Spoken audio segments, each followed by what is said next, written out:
Chapter 15. Recording number 3. Iscarioth/Immanuel Sananda. Thursday, August 10th, 1989, 3:45 p.m., Year 2, Day 359. Sananda here, Dharma. Let us move most softly, as the attacks come upon our truth and works.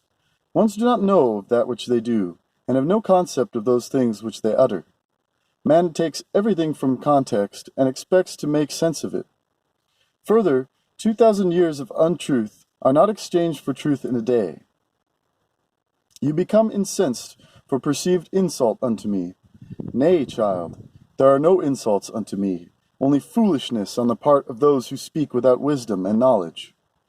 Ones are thrusting completely away from the point if they do not understand my words.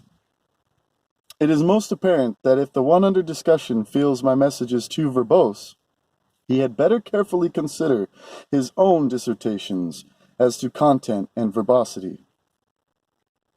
Man does not want to hear truth, and the evil brothers will stop at naught to cause misunderstanding. You will give no further thought unto it, except to realize that ye shall have spears cast unto you from even your dearest ones. If ones wish to take on myself, now one with God, so be it. This one has given such great lessons unto you that I am most grateful, for he has been the questioner and tester from the onset.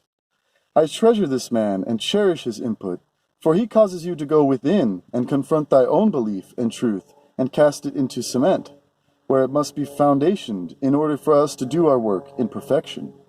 You of all must bear no doubts. I take thy pain and frustration unto myself, for one day soon ye shall have a hearty laugh.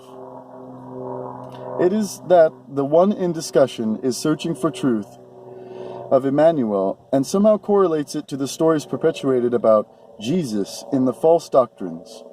The two will never integrate. One is truth, the other lie. This is exactly why there will probably be quite a small number in the first migration, rapture, for no one will believe that which is coming into reality before his very consciousness. You shall continue, please, to do thy work. You are a transceiver and scribe. We will tend of the rest. I make no comment about the one Jane Roberts, or her truth as told unto her by one labeled Seth. I am the Lord thy God, Sananda, one with Aten, and one within the creation. Man will make of his choice, and he will be finding it necessary to make of that choice very soon indeed. I will sit no longer in thy corner while you play games with the ancient space cadets. I am that I am, and so shall it be. If my words offend thee, and ye find of them to be of annoyance, so be that also. I have a planet filled with humanity, which I am given commission to tend, and so shall I do it. I take no heed to those who think themselves more wise or informed, for they shall be shown the errors of their path. Man has had eons of time, 2,000 years, just since my walking in Galilee, to place this orb into balance and harmony with the creation. I observed great shortcomings in the accomplishment of goodness and light. Ye wish me to hum soft lullabies with gentle smiles upon my countenance, so that ye do not need confront thy plight? Oh, no. Not so, brethren. I shall shout and pound and shake you ones until thy eyes and ears fly open, for ye have been fed the drivel and gibberish long enough. Enough!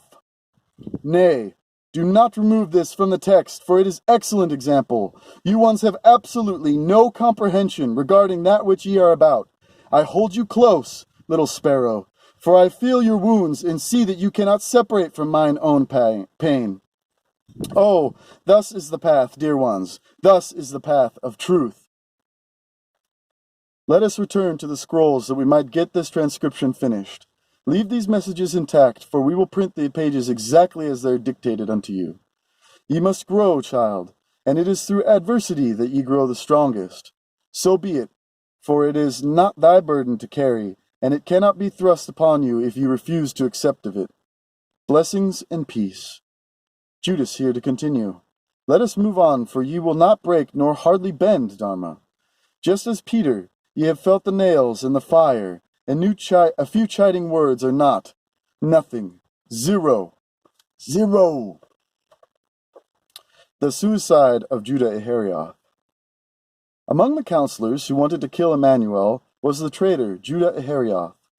He had had no concept of that which he had done, for he had never perceived it would end with such treachery. And as he stood by, now helpless to change an iota of circumstance, he looked upon Immanuel, whose face was pouring blood, and his being was filled with agony. In wretchedness beyond endurance, he took the money bag with the silver bits and cast it in front of the high priests and elders of the council, and said, I did an evil thing to this person, because I was thinking only of gold and silver and material goods. I repent that I have spilled innocent blood through betrayal, for this man's teachings are not evil to me. But the high priest and the elders responded, How does that concern us? Behold, it is up to you what you want to do to live in peace with yourself. Judah Ahariah could bear no more, and crying bitterly, fled. And soon he hanged himself on a tree branch behind the walls of the city, in the field of the potter. The potter's field. The high priest took the pieces of silver and said, It is no good to put them into the collection box, for it is blood money. What shall we do with it? And one of the sons of an elder cried out, I followed Judah Ahariah, and he has hanged himself on a tree in the field of the potter. Caiaphas, the high priest, then said, Well then, give the blood money to the potter, so that he sells us his field for it, for the burial of strangers. At dawn the following day, the business was completed, and Judah Ahariah, the traitor of Immanuel, was buried first in the field. The high priests and elders of the council spread the news among the people that Judas Iscariot, the disciple of Immanuel, had hanged himself and was buried in the field of the potter. When the people believed this story, they said, He betrayed his friend for pieces of silver, and it serves him right that he hanged himself. He did a grievous crime, and always the field of the potter shall be known as the field of blood. Brought before Pilote. Immanuel was brought before Pilote, the governor, and later asked him, Are you Immanuel, whom they call the King of Wisdom? Immanuel answered, You have said it. That is what I am called by the people. Pilote asked, saying, I don't know if I'm saying that word right, Pilote or pilot. Is it Pilote? Pilote asked, saying, It is also said that you were begotten by the angel Gabriel, who is an angel of God. But Immanuel again said, You have said this. Pilote asked again, saying, Let us hear your wisdom, for your teaching is new to me. Immanuel said, Behold, I was begotten by a celestial son, and this happened according to the will of God, the ruler of the three human races. Through his kindness I learned great wisdom, and the right knowledge, which is taught me during 40 days and 39 nights, through his teachers. Furthermore, I traveled much to faraway places and lived for a long time in India. And there was taught great knowledge and secrets through the great teachers who are called masters. I shall go back there again together with my brother Thomas, who was a faithful disciple of mine, when I have fulfilled my mission. I shall have mine mother and another brother as well with me. I shall also have with me mine beloved one who stands accused of my betrayal, for it was not he who was traitor unto me. When they heard Immanuel's speech, the elders and high priests became very agitated and shouted before Pilote, Do you hear his blasphemy of God? And Pilote spoke again to Immanuel, Do you not hear how severely they accuse you? Do you not wish to justify yourself? Immanuel answered him, Behold, I shall carry the burden as it is destined for me. But it is also a fact that many are against me and will testify falsely. In this I cannot find justice. Verily I say to you, many dogs cause hares to die, no matter how many turns the hare can make. It is also customary among the people that the person most just does not find justice, because whether many justify against him, or if few testify, It is also customary among people that the person most just does not find justice, because whether many testify against him, or if few testify against him, does not give substance to the matter, as long as they are regarded as high. Justice rules only in the laws of nature, because they are the laws of the creation. Among people there is little justice, and justice is determined by them according to their social and political status, and according to their valuable holdings. Thus, I ask you, how could I expect justice according to this criterion? Pelote said, Judging by the way you speak, you are very wise indeed, and I see no guilt in you. I question the teaching you just uttered, but in this too, I see no evil or wrongdoing, for everyone should be blessed according to his faith.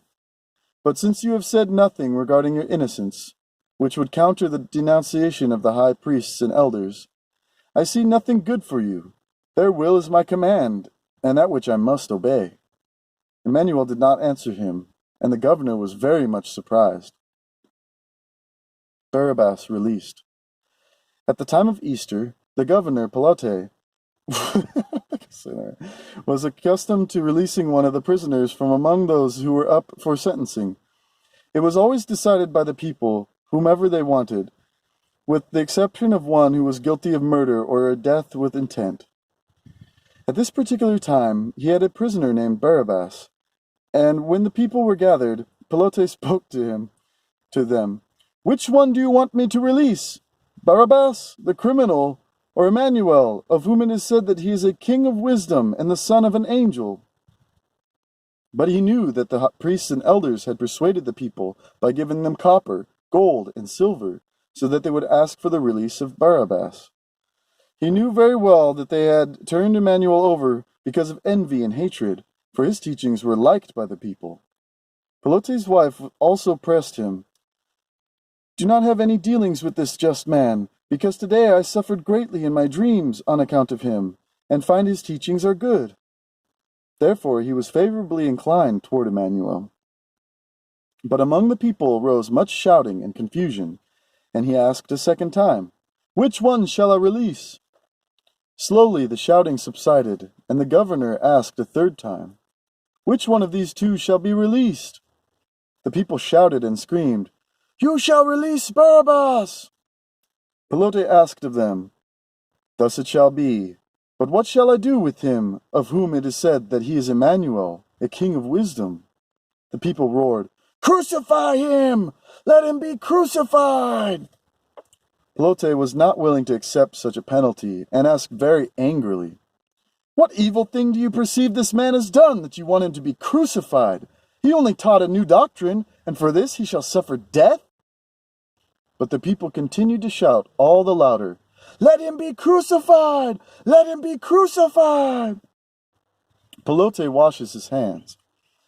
When Pelote saw that he could do nothing against the people who had been persuaded, and that there was a great unrest and turmoil, he took a pitcher of water and washed his hands before the people, and said, You see yourself what it is you want to do to this man. He is the captive of the elders and the high priests, so let them judge him.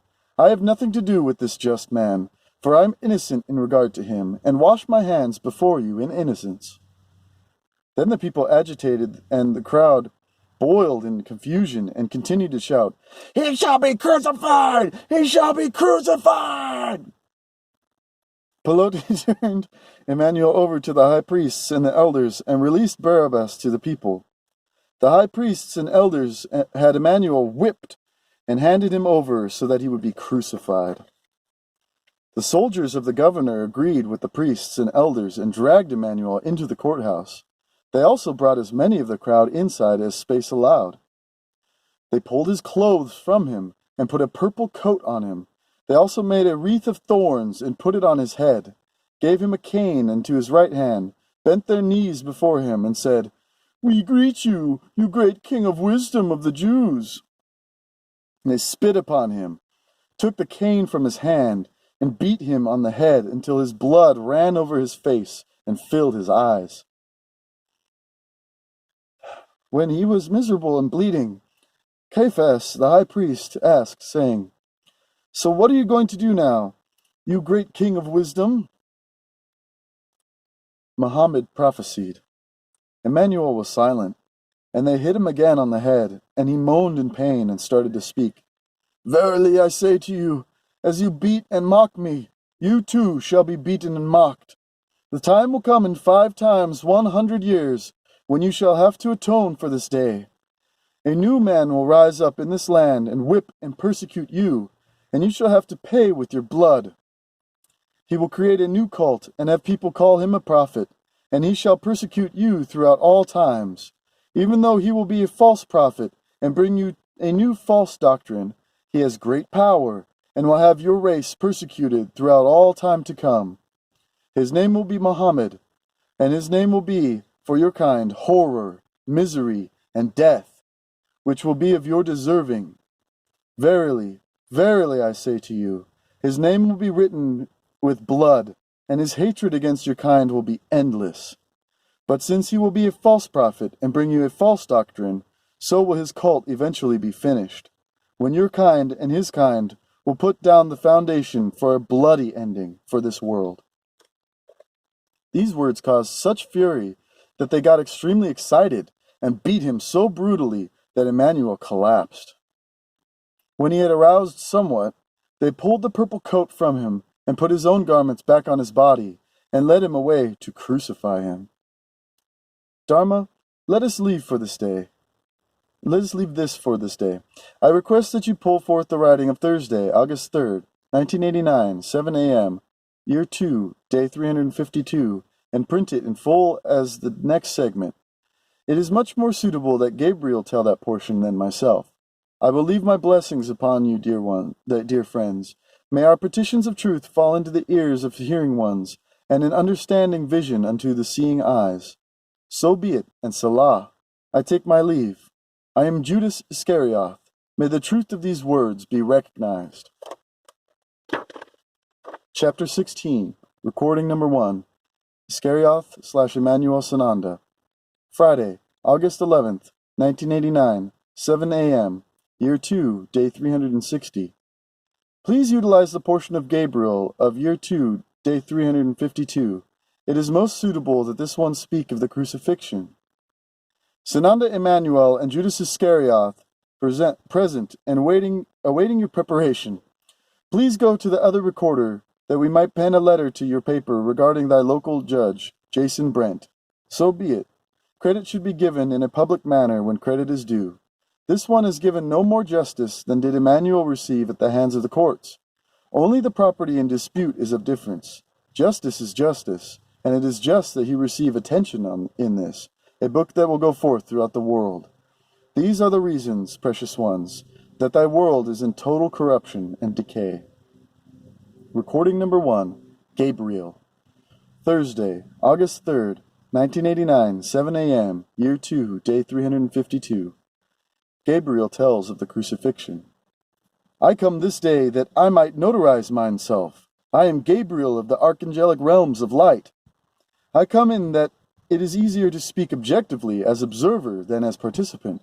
I am the bearer of the seed of the Christos unto thy place of density. So I was in the beginning, so I shall be in the ending. Gabriel, who was shared with Earthman since the beginning of Earthman. Mine seed has grown and passed his final initiation in the places of the Most High, Aten, creator source and ruler of the human races. Aten, one with the creation, birthed of the creation. Mine light of lights came not unto you 2,000 years ago to bring peace unto a heinous land of evil. He, now blessed with this earned label of Sananda, came forth as Immanuel to show of man the way through truth and wisdom, for thy place was dark and evil. The beauteous sun, Lucifer, had been cast forth from the realms of glory and order unto the tiny planet of earth, that he might mend of his ways. It was ordained that the lighted one would come forth in the proper time to begin to reclaim the souls in punishment with the fallen angel. It made it not easier to fulfill the initiation and mission upon thy place. Sananda has been many times since on thy surface to meet ye ones in physical embodiment, to appear here and there that he might be remembered, and ye might be reminded of his presence. He has grown into his total inheritance, and has accepted the responsibilities thereof. It has now come the time of evolvement, wherein he shall come forth again to reclaim God's kingdom and return his peoples into the rightful birthright in the realms of light. You, dear ones, Sananda is a son whom I cherish and revere above all others, for he has grown in perfection, and the creation reflects in purity that wondrous perfection. Ye ones of earth must now revise thy thinking patterns.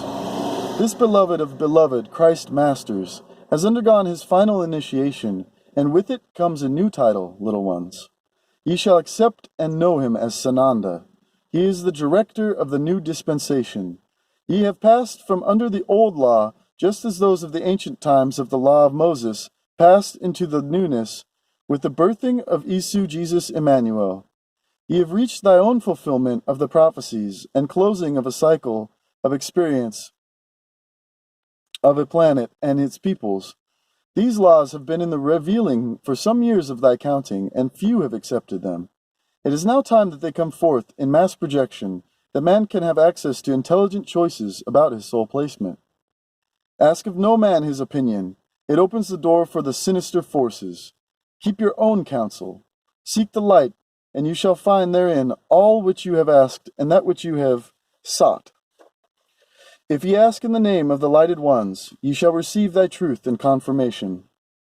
Mine son, Sananda, shall stand porter at the gate, and nothing enter into thy port which is of darkness. He shall also stand porter at the gate of the universal dimensions, that all men be counted in justice as measured by their earth experiences. Ye ones of earth have forgotten thy source. Ye shall now be in thy remembering, and for some who tarry, it shall be most unpleasant. I most unquestionably suggest you do not deny this liberator, for this thy final opportunity to balance thine selves. So as it is written, it shall come to pass in thy time upon this place. I, Gabriel, place mine seal upon these words, and it is I who holds the time clock in mine hand. So be it, for I have spoken. Ye will pen now, Dharma, for I wish to tell you the truth about the crucifixion in brief detail. There will be a time when it is more fully brought unto you, for you ones do not yet understand the thought of God, transference, and manifestation, the illusion under which ye all function. Let us speak of that which transpired, and the scripting truth therein. There are some ones of thy human peoples who will be given credit for that which they did at that time, and this will be a format for so doing. After Isu's condemnation, he was most brutally treated. They, his adjudgers, bludgeoned him and scourged his body until his life blood flowed upon the floors and ground. They placed upon his shoulders a heavy cross of wood, so that he would carry his great burden himself to the place of his death. The cross was heavy, and Immanuel writhed and moaned under this burden. His blood mixed with his sweat, and was an evil mass. Ye ones flinch? Ye cannot be in the imagining of the scene, nor of the gift he gave unto you that day. For he did not have to bear this burden, and thank him for his willingness, for the lords of heaven, including myself, desired to smite the human races into the void. My child, Immanuel, collapsed under the heavy burden, for his strength left him. A stranger came along the path, named Simon of Cyrenia, and he was forced to help carry the cross. He bore it humbly and gladly, for it was all he could do. It took long to reach the place called Golgotha, for the path there was difficult because he was mocked and beaten, and stones were cast forth upon him. Those along the path forced wine mixed with gall taken from animals into his mouth and spat upon him. When he refused to drink of the potions, they beat him more and forced it into his mouth. Ah, it was a hateful lot that day, children of the Ah, it was a hateful lot that day, children of earth. It was the custom to bind a person onto the cross with strapping, but not so for this Lamb of God. They forced him down on the cross, stretching his limbs and beating him, and they nailed his hands and his feet onto the wood. They placed the nails also through his wrist tendons, whereby the nails would not pull away through the flesh. After they impaled him upon the cross and put the cross upright into the post hole prepared, letting it fall the depth of the hole, that he might be jostled and jolted. They stripped him naked, and shared his clothing amongst themselves, and cast a lot for his robes of mockery. They laughed at his nakedness, and spake vulgar jokes about his maleness. There was no degradation or debasement left unutilized that day. They sat and watched him, lest someone would come and take down the cross. For you see, there's no way to get a man from a cross except to take it down and lay it out. It takes many men to lift a body and cross up from the hole and lay it down, so it is usually left to fall. Elsewise, a scaffolding would be built upon which to stand. 2 murderers were crucified with him, one to his right and one to his left. Those who were around him blasphemed him and mocked him and laughed at him. Great sense of humor, ye ones of earth. They screamed and said, Since you are the king of wisdom, help yourself. Since you are the son of a celestial son and have great strength, why do you not get off the cross? Likewise did the scribes from the temple and the Pharisees, the high priests and the elders of the people mock him. And they said, You helped others, but you cannot help yourself. Since you are a king of wisdom, get down from the cross and help yourself. And if you do that, we will believe in your teachings. Does this sound a bit familiar to ye ones? If ye will but prove unto us, then we will believe. Further they chided. He trusted in his wisdom in being the son of the angel Gabriel. Thus may his wisdom or the angel Gabriel save him if he wants to. But I was constrained to hold mine wrath, for it was to be Sananda's path, not mine. But mine wrath did not go unnoted. The sky became darkened, and the sun was covered over, but not by clouds, and a great storm arose across the land, which did not happen often in that time of cycle. Mine son cried out, I thirst, give me something to drink. And thereupon one of them went, took a sponge from a pail, filled it with vinegar, put it on a pole, and gave it to him to drink. And then what did the kind ones in the crowd offer? Do not give him more to drink. Let us see for how long he can bear this. I would bear no more. And the thunder of mine voice rolled upon that place. And Immanuel cried out again, but nobody understood him, for his speech seemed confused as he conversed with me. The whole of the land trembled, and the earth quaked. When mine son sets his foot again on that place, the earth will split in a chasm of such depth, it will have no bottom, and the multitudes will be cast within it, for it is the land of evil, for mine wrath is unbounded. Mine beloved's head fell forward, for I took his pain and his consciousness unto myself, and that which man did that day shall be visited upon him in return in a day of nearness. For that which man sends forth returns unto him in increased measure. Be most careful of that which ye sow. Immanuel fell into a deep coma from which there appeared no breath, for I breathed for him. Nor was there motion of any sign from his physicalness. The cruel mockers thought him dead. A soldier took his lance and pierced his loins to see whether or not Immanuel was dead.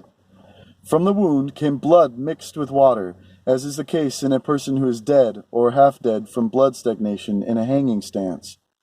Since the soldier was sure Immanuel was dead, he informed the others thereof. They were all astonished, for it was most unusual that one crucified would die so quickly. However, it had been a most dreadful day, and the earth still shook and tremored, and the sun was still covered, and hail came from the sky, where there were no clouds, and the sky was red with mine fury, for red is mine ray of vibration. God Aten angry?